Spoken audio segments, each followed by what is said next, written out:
Hello friends, आज मैं आपसे बात करने वाली हूँ ना कोई सवाल ना कोई जवाब पर। बहुत सारे लोगों ने मुझे पूछा है, हमारे विद्यार्थी होते हैं, तो मुझे लगा कि मैं YouTube के दर्शकों के साथ भी ये मैं शेयर करूँ। बहुत अच्छा ये क्वेश्चन है जो मुझे पूछा गया था और मुझे लग रहा है कि आप लोगों को भी सुन के काफ़ी सारा नॉलेज मिलेगा। हमारा एक सवाल है कि हम सबसे पहले एक नए एक्सपोर्टर के तरीके से, एक नया एक्सपोर्टर हूँ मैं, और मैं नए एक्सपोर्टर की तरह मेरा प्रोडक्ट चाहे कोई भी हो, मुझे कौन सी मार्केट यानी कौन से कंट्रीज पहले टारगेट करने चाहिए और क्यों।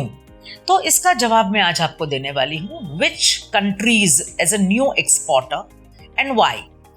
तो ये है मेरा जवाब आप लोगों के लिए कि अगर आप नए एक्सपोर्टर हो, हाँ ठीक है, नए एक्सपोर्टर हो और आपके दिल में दिमाग में बहुत सारी उलझने हैं, कैसे होगा क्या होगा, थोड़ी सी टेंशन है, तो ये आपको चाहे कोई भी आपकी प्रोडक्ट हो, आपको सबसे पहले तो कंट्रीज देखने हैं trademap.org से, और प्रोडक्ट का HS कोड डाल के आप कंट्रीज देखें। ज़रूरी ये है कि आप इंडिया के नज़दीक के कंट्रीज देखें, इंडिया के इर्द गिर्द वाले कंट्रीज देखें ताकि आसान रहे।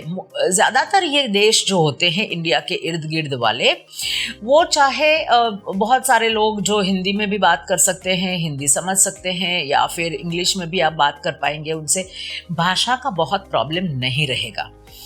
वेदर वगैरह सब कुछ ऑलमोस्ट सेम रहती हैं, कल्चर थोड़ा बहुत सेम रहता है, तो आपको अच्छी तरह से बातचीत करने का एक मौका मिल जाएगा। नंबर 2, ये देश नज़दीक के कौन कौन से देश हैं। जैसे हमारे आसपास हमारे नेबरिंग कंट्री हैं। नीचे से अगर हम देखें, साउथ से हम देखें, तो हमारे पास हैं मालदीव्स, उसके बाद हमारे पास हैं मिडिल ईस्टर्न कंट्रीज़ जैसे कि UAE, जैसे कि कतर, जैसे कि कुवैत, जैसे कि सऊदी अरेबिया, जैसे कि बहरीन, जैसे हमारे पास हैं उसके बाद नेपाल, भूटान, बांग्लादेश, म्यांमार, श्रीलंका और थाईलैंड, इंडोनेशिया, मलेशिया, सिंगापुर। हमारे जो ये देश हैं, इसको आप पहले चेक करें, वहाँ पे आप पहले एक्सपोर्ट करें, उन देशों को आप एक्सप्लोर करें, रिसर्च करें। Product research and market research are very very important. इसके बाद आप वहाँ पूरी एक्सपोर्ट साइकिल एक ख़त्म करें। हम क्यों कह रहे हैं आसपास के देश में जाएं, ताकि आपको एक्सपोर्ट का अच्छी तरह से अनुभव मिल जाए, पूरे स्टेप बाय स्टेप प्रोसेस का आपको अनुभव मिल जाए। दूसरी बात, बातचीत करने में सुविधा रहे।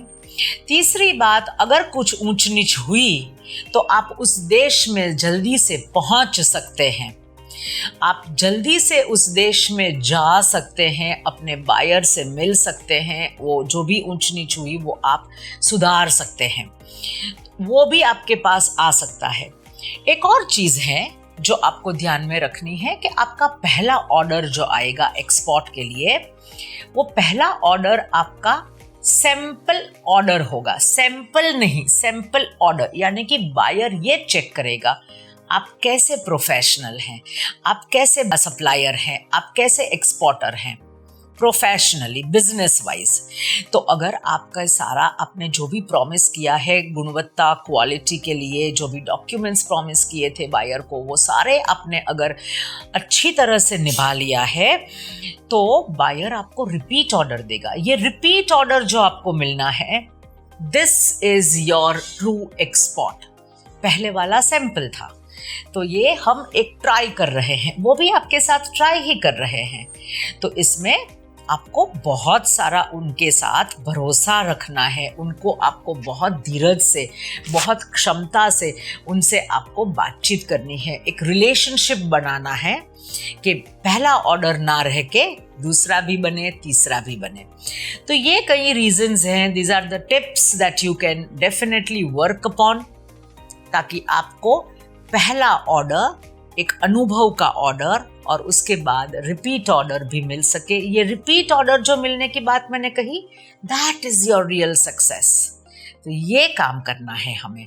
तो पहला ऑर्डर जो होता है एक्सपोर्टर के तौर पे, आप इस तरह से अगर आगे बढ़ेंगे तो सफलता मिलेगी। Thank you very much.